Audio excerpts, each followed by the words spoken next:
Ambassador K. Thrax stepped through the airlock of Galactic Diplomatic Station, Concordia, with all 6 of his legs clicking against the polished metal floor in a rhythm that conveyed both confidence and carefully controlled anxiety. The Valoran Empire had sent their finest diplomat for these trade negotiations, and Kate Thrax knew that his performance here would determine whether his species gained access to the resource-rich outer colonies or whether the Terran-led coalition would continue to block Valoran expansion around him. The station buzzed with activity as hundreds of species moved through the massive diplomatic hub. Concordia was neutral ground where conflicts were supposed to be resolved with words instead of weapons, though. Everyone knew that armed guards from every major power stood ready to protect their ambassadors. That was why K. Thrax found the human guards so deeply unsettling. He noticed them immediately standing at attention near the entrance to the main diplomatic chamber. 2 humans in simple dark blue uniforms that bore minimal insignia and carried absolutely nothing that resembled a weapon. No plasma rifle slung across their backs, no kinetic shield generator on their belts, no neural disruptor holstered at their hips. Just 2 humans standing perfectly still with their hands clasped behind their backs and their eyes scanning the crowd with mechanical precision. Thrax's compound eyes allowed him to observe them without turning his head, and what he saw made no tactical sense whatsoever. His own Valoran honor guard carried enough firepower to level a small building. The Kryn delegation across the hall bristled with soldiers in powered armor. Even the diminutive Prixian ambassadors had brought guards equipped with personal shield domes and sonic cannons, but the humans stood there looking almost casual in their simple uniforms. Ambassador, his junior aide Chinik, whispered through their private comm channel, "Why do the human guards carry no weapons?" K. Thrax considered the question as they walked toward the registration desk. He had studied human history extensively before this assignment and knew that Terrans were relatively new to the galactic community, having only made first contact 73 standard years ago. Abstay simply did not understand how dangerous galactic politics could be, or perhaps this was some sort of psychological ploy meant to make them appear non-threatening, while other security measures operated invisibly. Human arrogance. K. Thrax finally responded to his aide. They think their reputation alone will protect them. But even as he said it, K. Thrax did not quite believe his own explanation. Humans had proven themselves capable warriors. During the frontier conflicts, they understood violence and its applications quite well, so why would their diplomatic corps appear so vulnerable? The registration process took nearly an hour as delegations from 47 different species confirmed their attendance and submitted to security scans. Thrax noticed that the human guards never moved from their posts, never shifted their weight, never showed any sign of boredom or fatigue. They simply stood and watched with an intensity that made his carapace itch. Finally, the diplomatic assembly was called to order, and K. Thrax entered the main chamber alongside hundreds of other delegates. The room was a marvel of engineering designed to accommodate species with wildly different environmental needs. Sections of the floor were submerged in water for aquatic delegates, while elevated platforms held methane-breathing species in sealed environments. Thrax found his assigned seat in the carbon-oxygen section and settled his bulk onto the folio reinforced chair. The human ambassador, a tall female with steel-gray hair and sharp eyes, named Ambassador Elizabeth Pierce, sat 3 rows ahead of her. 2 guards stood at either end of the human delegation area, hands still clasped behind their backs, and faces expressionless.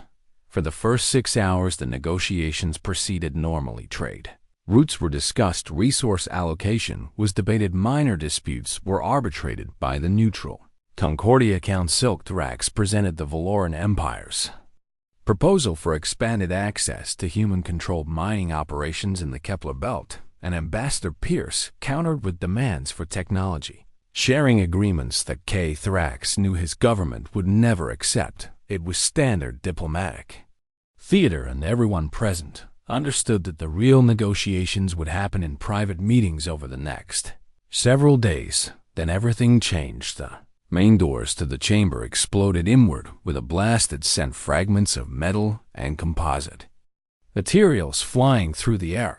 Trax threw himself to the floor, his instincts taking over as his combat training from his youth kicked in. Around the chamber, delegates screamed in dozens of different languages and frequencies.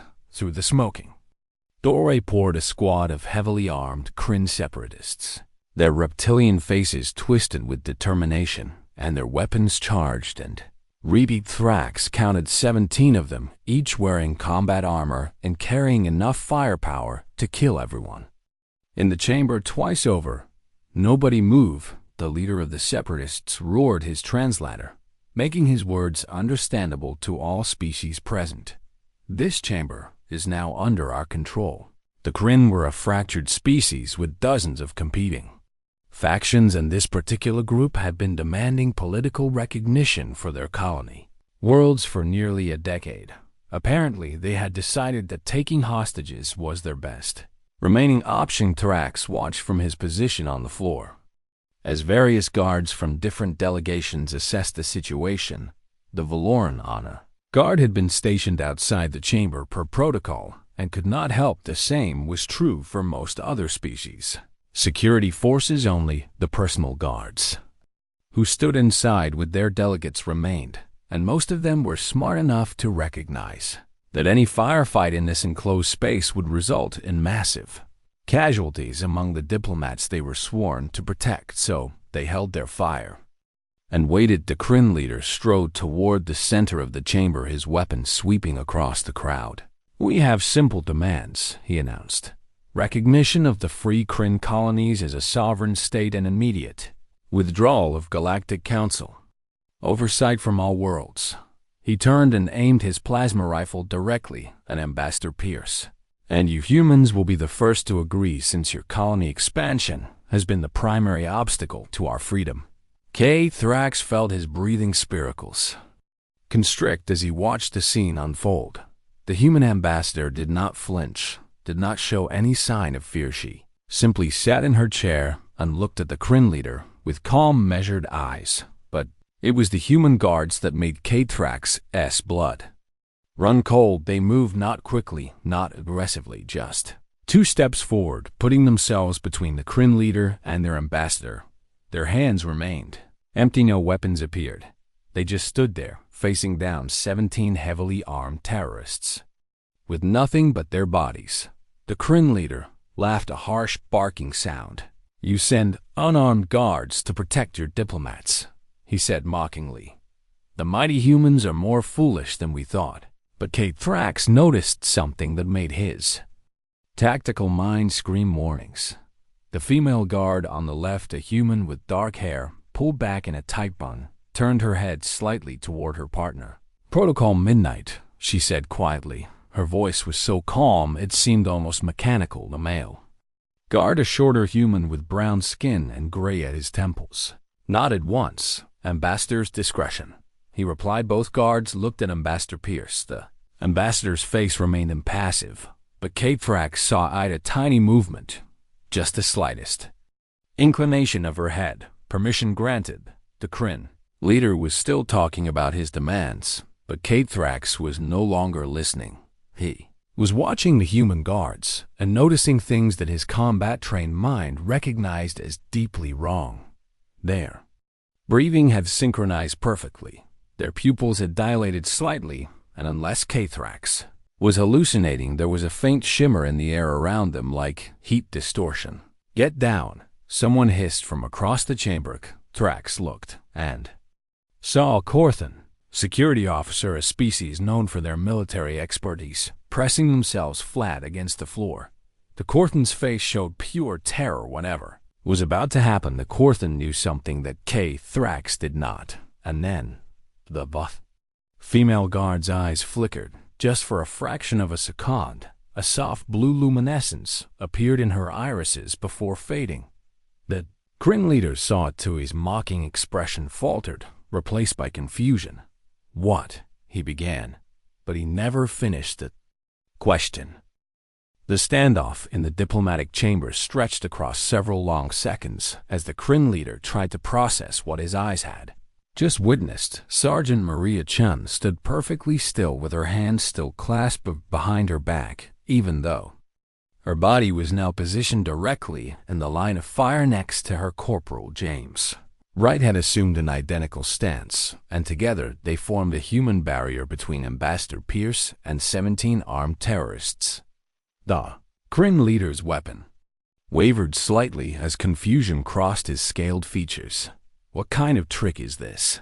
he demanded, raising his plasma rifle higher around the chamber. The other delegates remained frozen in various positions of cover, with some pressed against the floor and others huddled behind their chairs. Thrax watched from his position on the ground, his multiple eyes taking in every detail of the scene with the analytical precision that had made him one of the Valaran Empire's top diplomats. Something was happening, something that defied his understanding of human capabilities. The air around the two guards seemed to shimmer with increasing intensity, and their synchronized breathing had taken on an almost mechanical rhythm. One breath in, hold for exactly 3 seconds. One breath out, repeated, was the breathing pattern that military trainers across the galaxy taught for combat situations. But these humans maintained it with inhuman precision, not a single variation, not even the slightest deviation. In timing behind Thrax, someone was accessing their personal datapad, and he heard the faint click of security protocols being bypassed. The sound came from the Corthan officer, who had warned everyone to get down, and Thrax risked turning his head slightly to see what information the Corthan was accessing on the small holographic display. He caught a glimpse of heavily redacted text with classification markers he had never seen before. File header read: Incident Report Terran Diplomatic Guard Station Aurora Confidential Level Omega Aid. Date was 15 standard years ago. Thrax's mind raced as he tried to remember if he had ever heard of any incident on Station Aurora, but his memory came up empty. Whatever had happened there, it had been buried deep enough that even senior diplomats like himself had no knowledge of it. The Corthan officer noticed Thrax watching, and their eyes met. The fear in the Corthan's expression was profound and genuine. This was a species whose warriors were legendary throughout the galaxy, whose military academies produced some of the finest tactical minds known to exist. This officer was terrified. "You don't understand," the Corthan whispered through a hastily opened comm channel. "You need to stay down and stay very still." Before Thrax could respond, the situation in the chamber shifted again. One of the Kryn terrorists, a younger male with scars across his face, took several steps toward the human guards. "They're bluffing," the young Kryn announced. "They have no weapons and no armor." He raised his own rifle and aimed it directly at Sergeant Chun's chest. "Stand aside, or I will fire." Chun did not move, did not speak, did not acknowledge the threat in any visible way. Her eyes remained fixed on the lead terrorist, and her hands stayed clasped behind her back. The young Kryn's finger moved toward the trigger, and then Corporal Wright spoke. His voice was flat and emotionless, carrying none of the inflection that normally characterized human speech. "Final warning," he said. "Surrender now, and you will not be harmed." The young Kryn laughed. "You make threats while we hold all the weapons."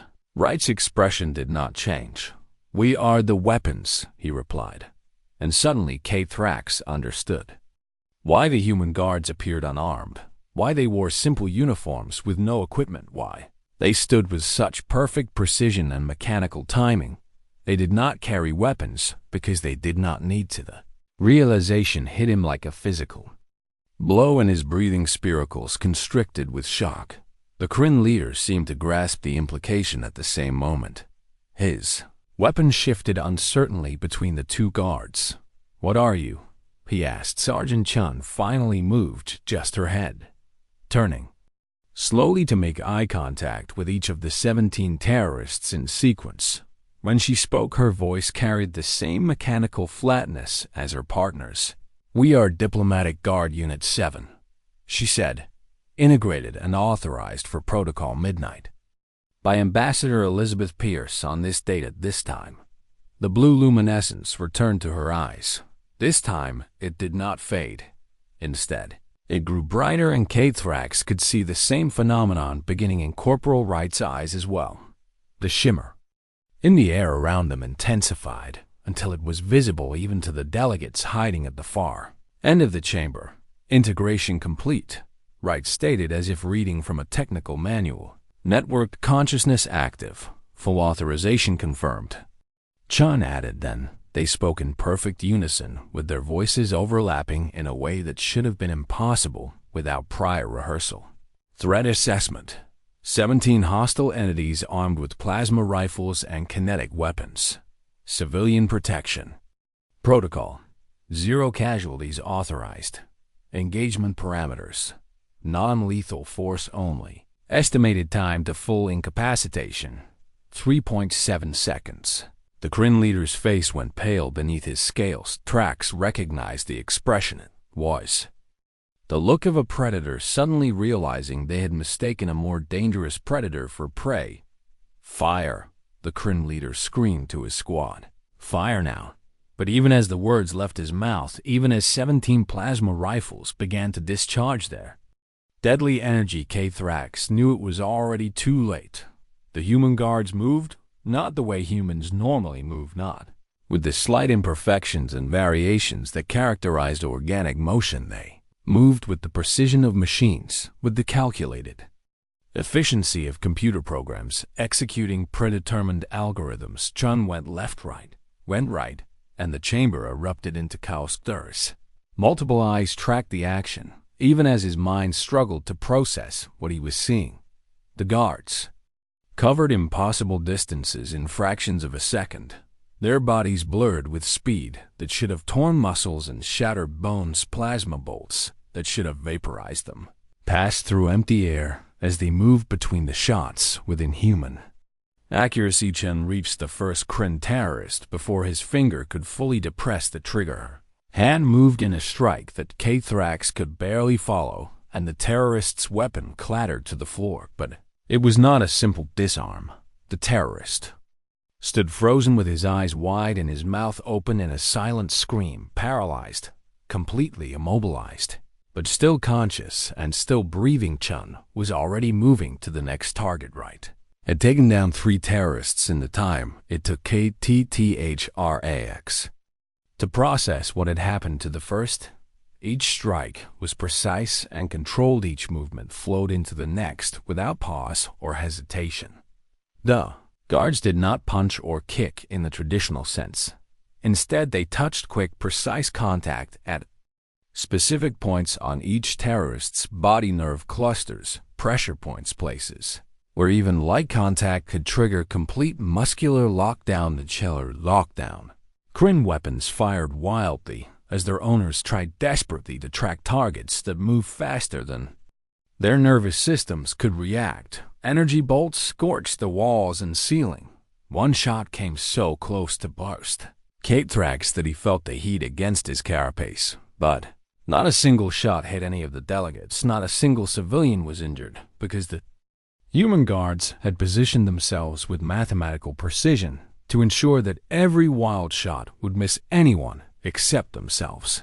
And they were never where the shots were aimed.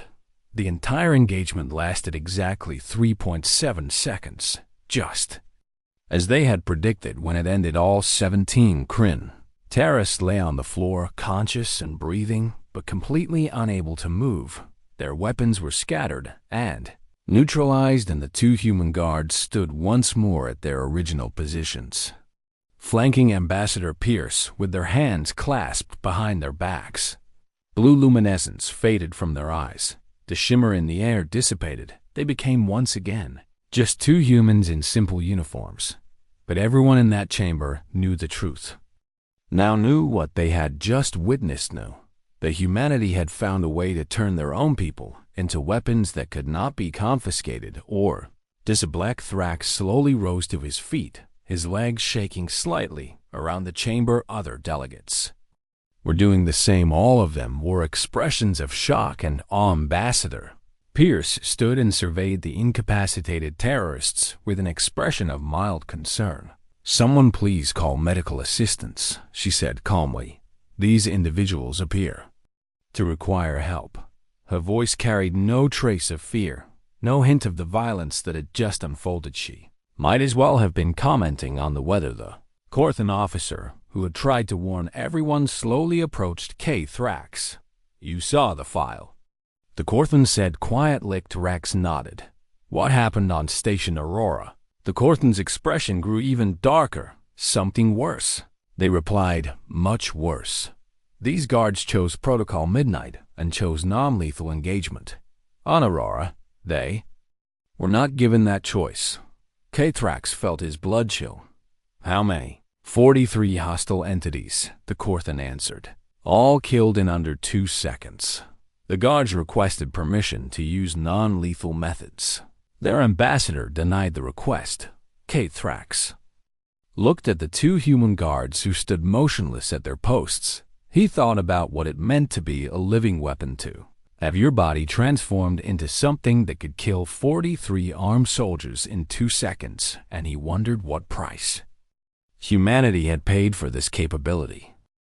The secure briefing room adjacent to the main diplomatic chamber had been designed to accommodate sensitive discussions between species with conflicting security requirements. Ambassador Thrax sat in a specially adapted chair that supported his insectoid body structure, while across the table Ambassador Elizabeth Pierce maintained the same calm demeanor she had displayed throughout the entire crisis between them. A holographic display showed security footage from 17 different angles, all capturing the same 3.7 seconds of impossible human movement. Thrax had watched the footage 12 times already. Each viewing revealed new details that his mind struggled to accept. The way Sergeant Chun's hand had moved through the air with such precision that it left a visible trail in the station's atmosphere. The manner in which Corporal Wright had somehow calculated the exact trajectory of every plasma bolt before it was fired.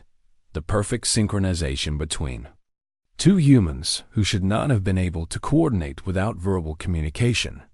"I need to understand," Thrax said, finally gesturing toward the frozen hologram with one of his forelegs. "What are your guards?" Ambassador Pierce took a measured breath. "They are volunteers," she answered. "Men and women who chose to undergo a process we call integration." She tapped a command into her personal datapad, and the holographic display shifted to show a complex molecular diagram Thrax recognized.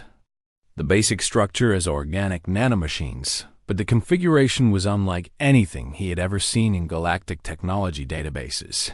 73 years ago, when humanity made first contact, we discovered something troubling, Pierce continued.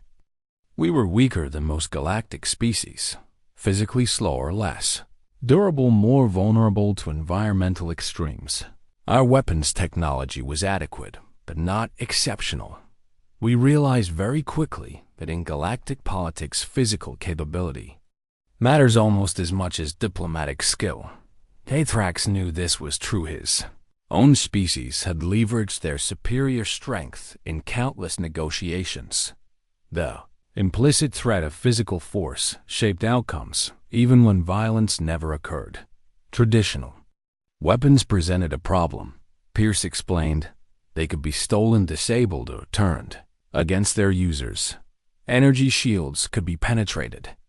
Armor could be breached. And most importantly, weapons could be denied to us through trade restrictions or diplomatic pressure.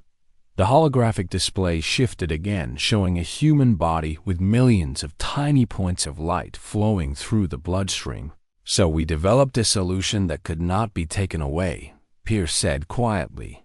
We made our guards into weapons themselves. Thrax leaned forward, his compound eyes studying the diagram with intense focus. The nanomachines live in their bloodstream, Pierce continued. Millions of them distributed throughout the entire body. In normal conditions, they remain dormant, performing basic health monitoring and cellular repair. But when activated, they transform the host into something beyond baseline human capability. How? K-Thrax demanded. What exactly do these nanomachines do? Pierce's expression grew somber. They enhance neural processing speed by a factor of approximately 40.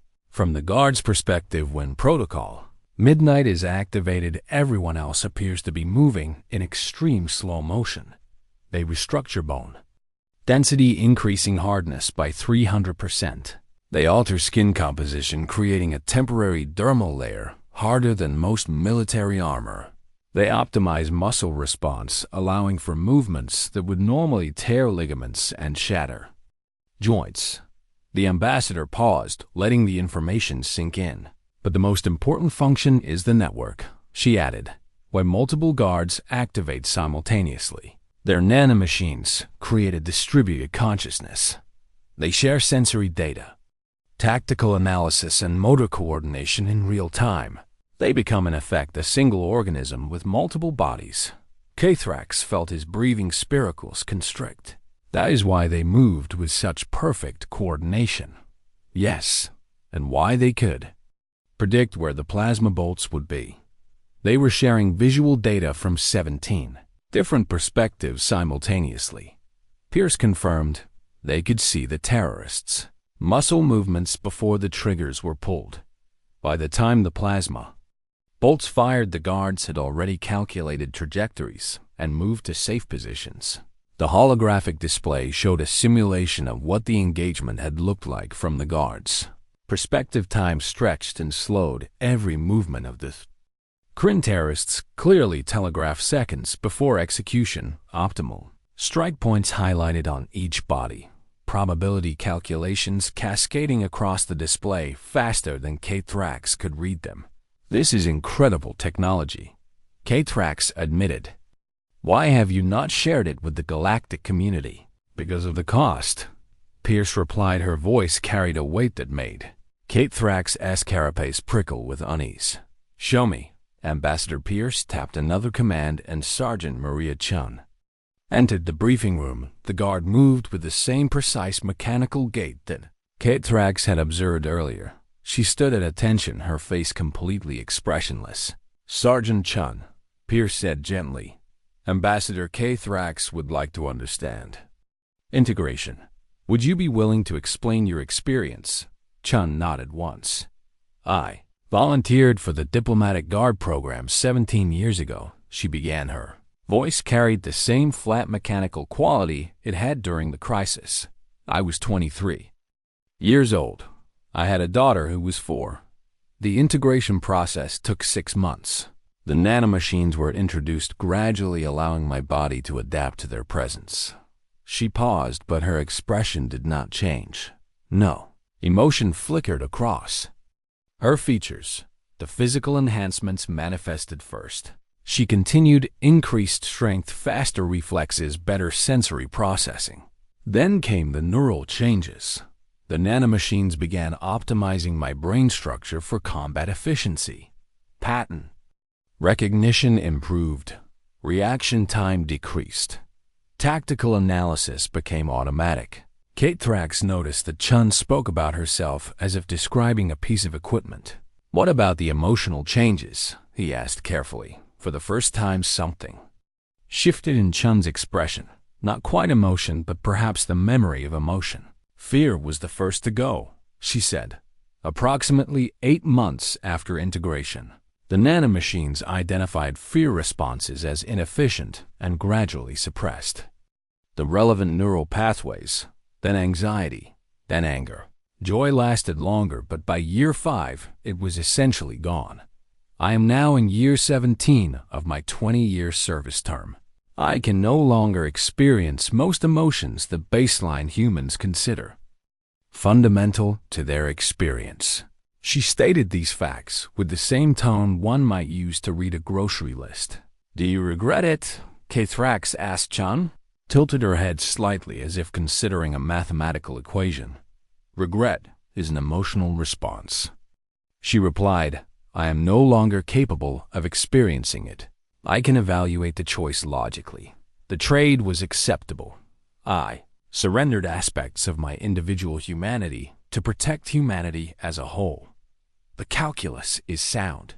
K-Thrax felt something. Cold settle in his core. Your daughter, he asked. Do you still have a relationship with her?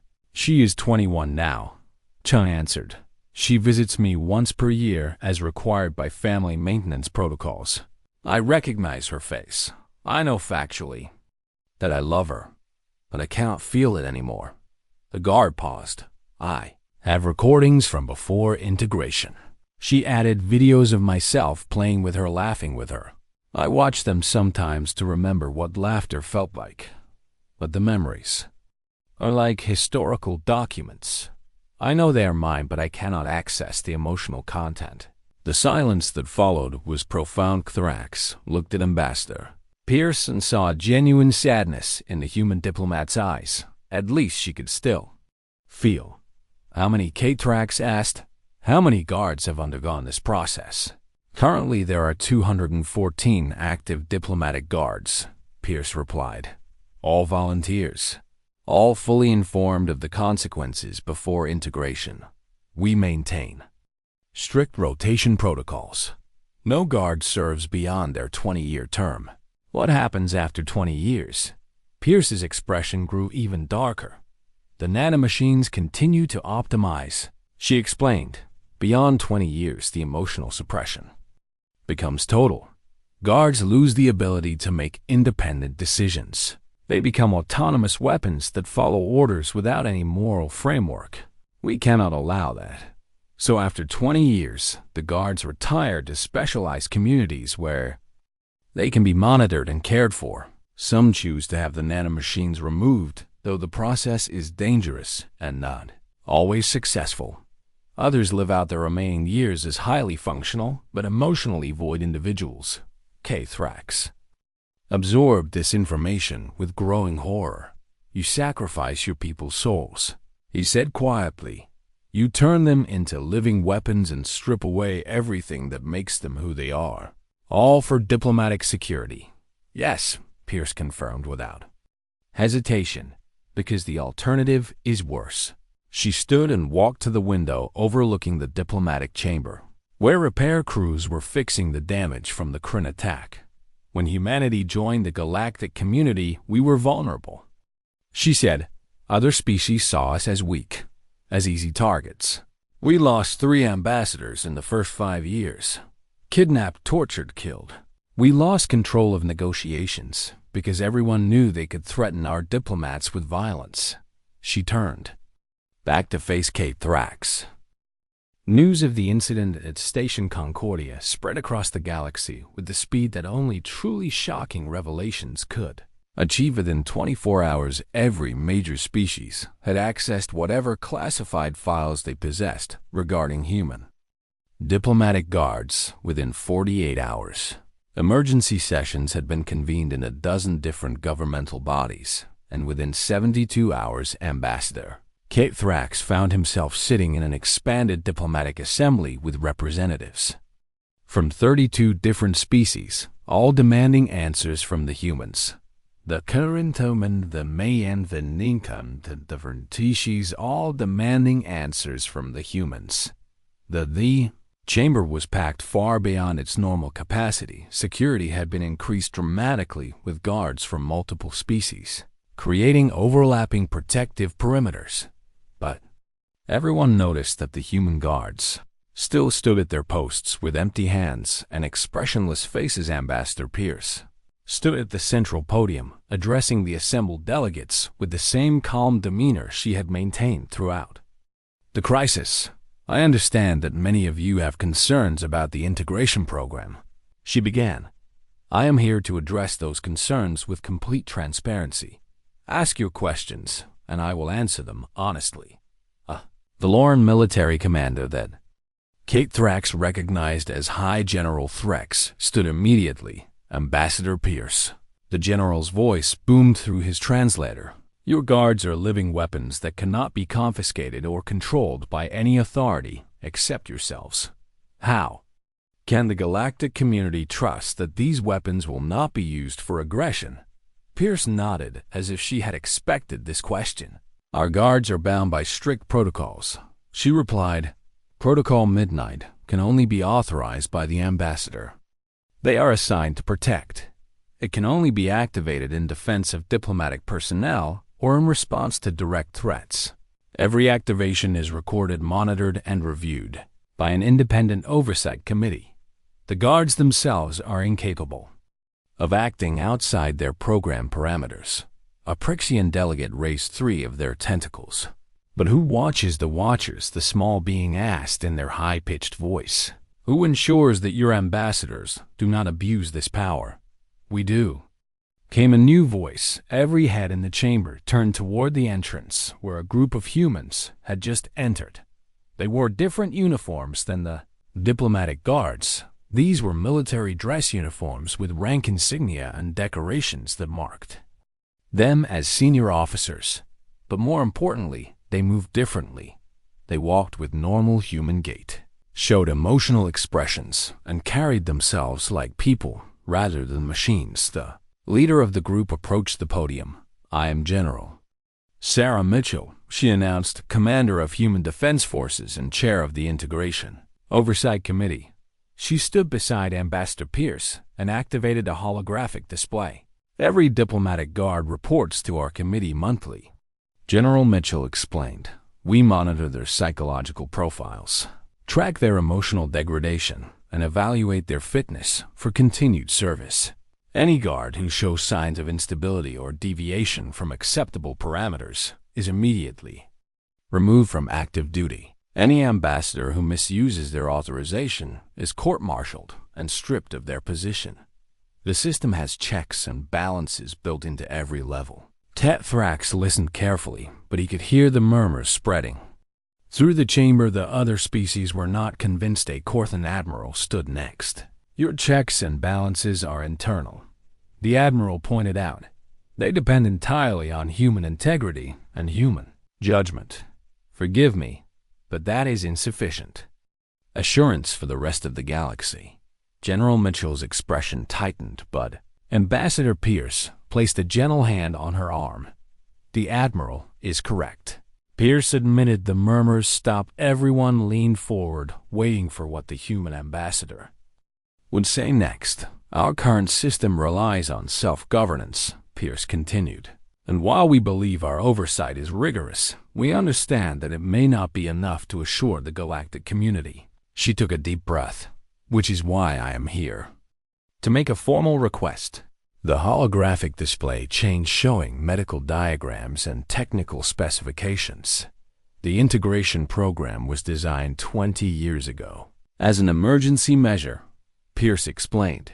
We knew from the beginning that it was not a permanent solution. The cost to our people is too high. The ethical implications are troubling, and the potential for abuse even with our oversight exists.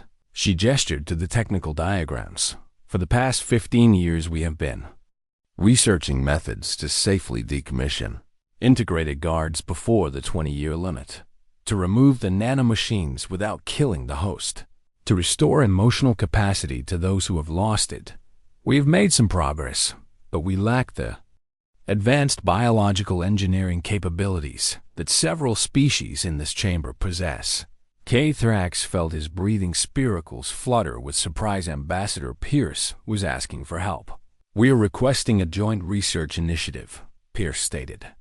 Clearly, combining human nanomachine technology with Valoran bioengineering, Prixian neuroscience, and Corthan medical expertise. The goal would be to develop safe decommissioning protocols and potentially to create alternative security methods that do not require such extreme sacrifice. In exchange, we offer complete transparency regarding integration technology and full cooperation with any oversight mechanisms the galactic community wishes to establish. The chamber erupted into discussion. Delegates argued in dozens of languages. Some were clearly interested in the technology sharing. Others remained deeply suspicious of human motives. Thrax found himself torn between multiple competing thoughts. His government would certainly want access to integration technology, but did the Valoran Empire really want to create their own emotionally dead super soldiers. And could they trust humanity to be honest about the technology's limitations and dangers? While the debate raged, a priority alert flashed across every delegate's personal display. Thrax opened his and felt his blood chill. Priority alert, new Anchorage colony. Security incident in progress integrated. Guard experiencing critical malfunction, 7 casualties. POSSI to Ambassador. Pierce had clearly received the same alert. Her face went pale and she gripped the podium with both hands. I need to address this immediately, she announced, cutting through the chamber's chaos. General Mitchell, please take over here. Before anyone could respond, Pierce was already moving toward the exit. Thrax made a split-second decision. He activated his personal communicator and sent a quick message to his aide, then followed the human ambassador. He caught up with her in the corridor outside the chamber. Ambassador Pierce, he called. What is happening on New Anchorage? Pierce stopped and turned to face him. For the first time since he had met her, Thrax saw genuine fear in her expression. One of our guards is rejecting the nanomachines, she said quietly. He's in year 19 of his service. The integration is breaking down, but the nanomachines are fighting to maintain control. He is in agony, and his enhanced capabilities are still partially active. He has taken shelter in a residential complex, and there are civilians trapped inside with him. Thrax, process this information quickly. A weapon that cannot be disarmed is malfunctioning. Yes, and you have no way to safely shut him down. Pierce's jaw tightened. We are trying everything we know, she replied, but our medical technology is not advanced enough. If the nanomachines fully destabilize, he will die. If they maintain partial control, he will remain in constant pain with superhuman strength and speed, but no emotional regulation. Either way, the civilians are at risk.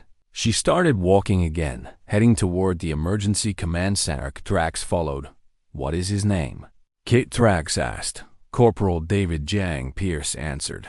He has served for 19 years protecting human interests across 15 different diplomatic posts. He has a wife and 2 sons waiting for him to complete his service term. He was supposed to retire in 8 months. They entered the command center where multiple screens showed different angles of a residential building on New Anchorage. Human military personnel worked frantically at control stations while medical specialists consulted over communication channels on the main screen. Thrax could see a figure huddled in the corner of what appeared to be a common room. Corporal Jang. Even through the security footage, it was clear that the man was in distress. His body convulsed with irregular spasms. Hands clutched at his head, and around him 8 civilians, mostly families with young children, pressed themselves against the walls as far from the guard as possible. He is not threatening them, Thrax observed. No, Pierce confirmed. Even in his deteriorated state, he is trying to protect them. He barricaded them in that room to keep them safe from himself in case he loses control completely. One of the military officers approached. Ambassador, we have teams standing by, but any attempt to breach the building could trigger a violent response. Jang still has approximately 40% of his enhanced capabilities. If he perceives a threat to the civilians, he might try to defend them and accidentally harm them in the process. Pierce closed her eyes for a moment. When she opened them, they were filled with determination. Get me a direct communication line to Corporal Jang, she ordered. Within seconds, a communication channel was established. The medical transport from the Valoran Empire arrived at New Anchorage Colony in 3 hours and 47 minutes, breaking several speed records in the process. Thrax watched from the command center on Station Concordia as the Valoran bioengineering team established their equipment in a makeshift medical facility near the residential building where Corporal Jang remained barricaded with 8 civilians. Ambassador Pierce stood beside him, her eyes fixed on the multiple display screens showing different angles of the operation. The Past 4 hours had been the longest of KTHRAX's diplomatic career on New Anchorage. Jiang had deteriorated further, with his body convulsing more frequently, and his lucid periods becoming shorter and more scattered, but he had maintained control. Somehow, despite the agony, despite the nanomachines fighting his conscious mind, he had protected those civilians without wavering.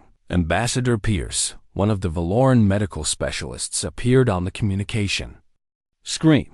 "We have reviewed Corporal Jiang's medical data, and we believe we can attempt extraction. The process will be extremely painful, and there is significant risk, but without intervention, he will die within the next 6 hours." Pierce nodded. "Do it," she authorized.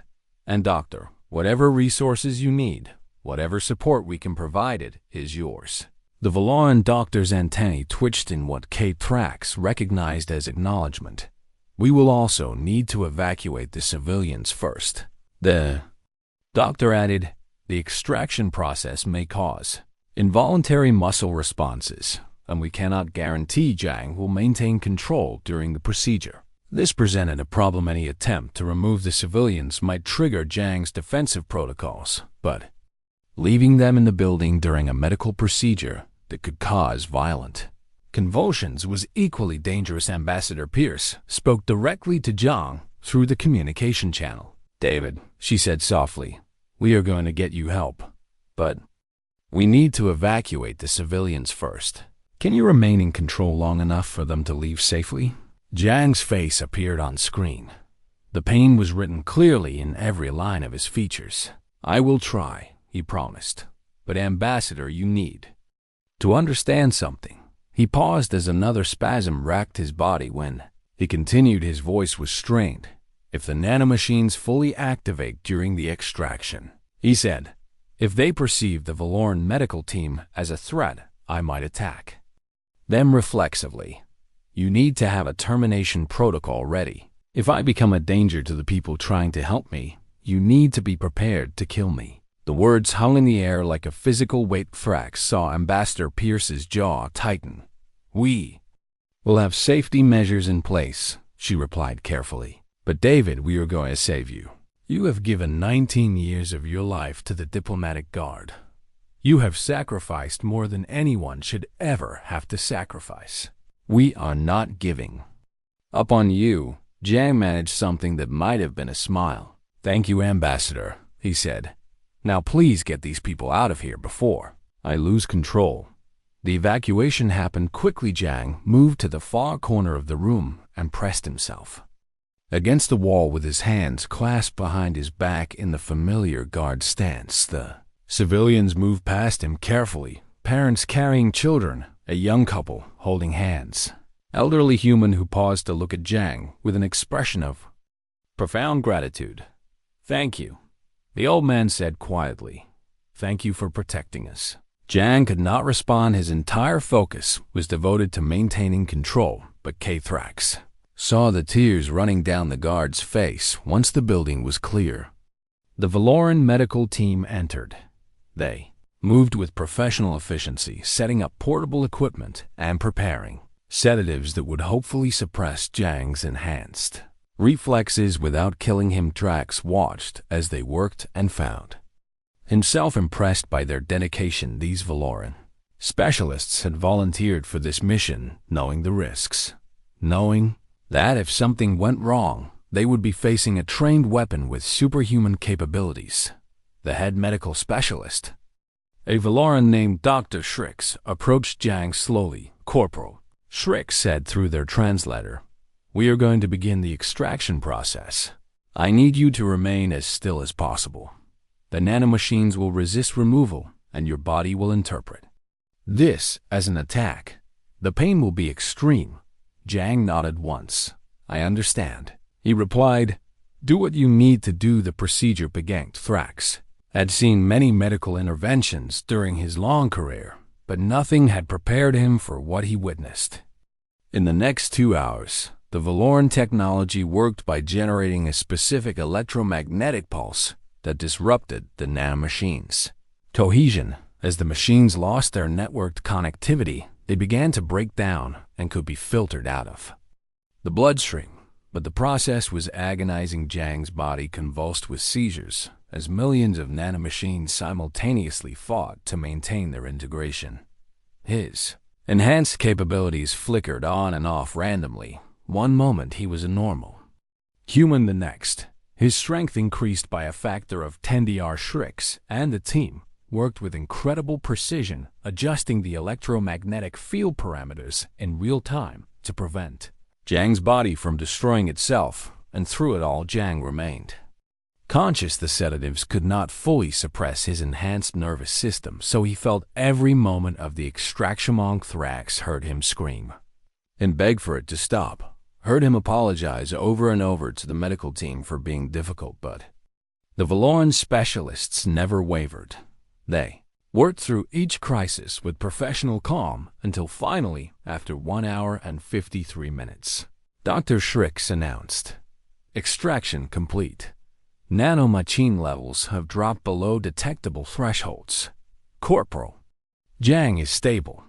The command center erupted in cheers. Human personnel embraced each other. General Mitchell, who had been coordinating from Station Concordia, appeared on screen with tears running down her face. Ambassador Pierce simply closed her eyes and whispered, "Thank you," on New Anchorage.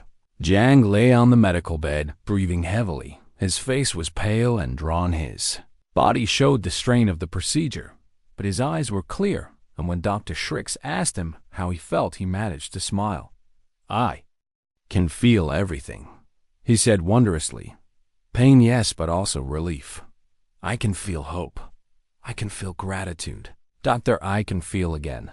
The recovery would take months. Jiang's body had been pushed beyond human limits for 19 years, and removing the nanomachines left him weakened and vulnerable. But he was alive, and he was himself again.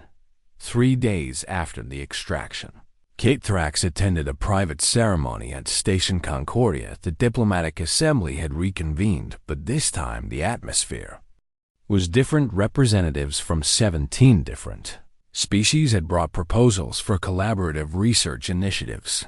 The Prixian offered their neural reconstruction technology. The Corthan proposed advanced medical monitoring systems. Even species that had previously been hostile to humanity brought resources and expertise. Ambassador Pierce stood before them all. "On behalf of humanity, I accept your offers with profound gratitude," she said. "For 20 years we have borne the cost of integration alone. We created these weapons because we felt we had no choice. We sacrificed our people because we believed it was necessary to maintain peace." She paused, looking around the chamber. "But today I have hope that we can find a better way. That we can develop security measures that do not require such terrible sacrifice. That the 214 guards currently serving can be safely decommissioned before they lose themselves completely." General Mitchell stepped forward. "We are also proposing new oversight protocols," she announced. "A joint galactic committee that will monitor all integration technology. Representatives from multiple species will have full access to our medical data, our training protocols, and our authorization procedures. Humanity will no longer police this technology alone." A Corthan admiral who had previously been among the most vocal critics stood. "The Corthan Admiralty supports this proposal," the admiral declared, "and we offer our own military advisors to help develop alternative security methods. What humanity has shown us is that sometimes the greatest strength comes from admitting weakness. You could have hidden your integration program. You could have continued to present your guards as merely well-trained soldiers. Instead, you chose transparency. You chose to ask for help. That takes a different kind of courage than creating living weapons." Other species added their support. One by one, the delegates stood and pledged resources to the collaborative effort. Crax watched Ambassador Pierce's expression and saw something remarkable: relief, hope, and, perhaps for the first time since he had met her, genuine happiness. After the ceremony concluded, K-Trax found Sergeant Maria Chun standing at her usual post outside the diplomatic chamber. She stood with the same perfect posture, the the same mechanical precision. But Kate Thrax looked at her differently. Now he understood what she had given up, what all the guards had surrendered. "Sergeant Chun," he said quietly, "may I speak with you?" Chun turned to face him. "Of course, Ambassador. I wanted to ask." Kate Thrax began carefully with the new collaborative research. "Do you have hope that you might be decommissioned safely? That you might recover what you have lost?" Chun tilted her head in that characteristic analytical gesture. "Hope is an emotional response that I can no longer fully experience," she replied. "However, I can acknowledge the logical probability that the research